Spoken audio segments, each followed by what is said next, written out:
Welcome back. Well, today we're testing another 3 kilowatt system, 3 kilowatt hour system. I've got two 24 volt lithium iron phosphate batteries here connected in parallel. This is also a new inverter. This is just a 1200 watt load that I've got here running into a watt meter so I can see exactly how much energy is coming out of the system and compare that to what I expect. And basically just cycle through this thing multiple times over and over again to see what happens after multiple charge cycles.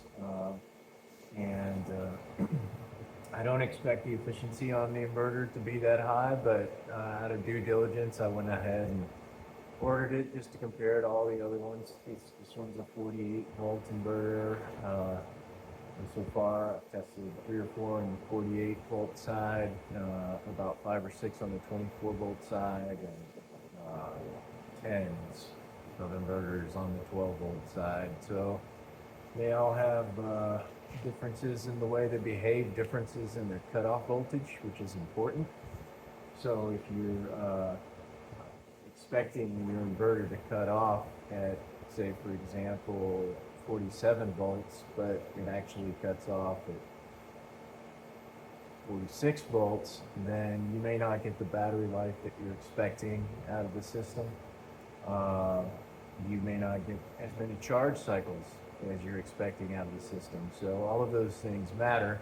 And most of the inverters actually are designed to operate off a car battery, so their cutoff voltages aren't really designed for lithium iron phosphate.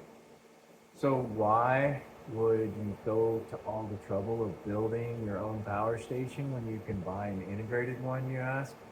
Well, there's several reasons. One of them is it's scalable. Secondly, it's serviceable. And third of all, it's cost effective and actually qualifies for incentives and tax credits if done correctly. So 3 kilowatt hours is the magic number as a minimum to get the federal tax credit, which is 30%. And then you need to attach at least a kilowatt of DC to get local incentives from your power company or your power providers. And they typically give you incentives based on how many kilowatts DC you have installed.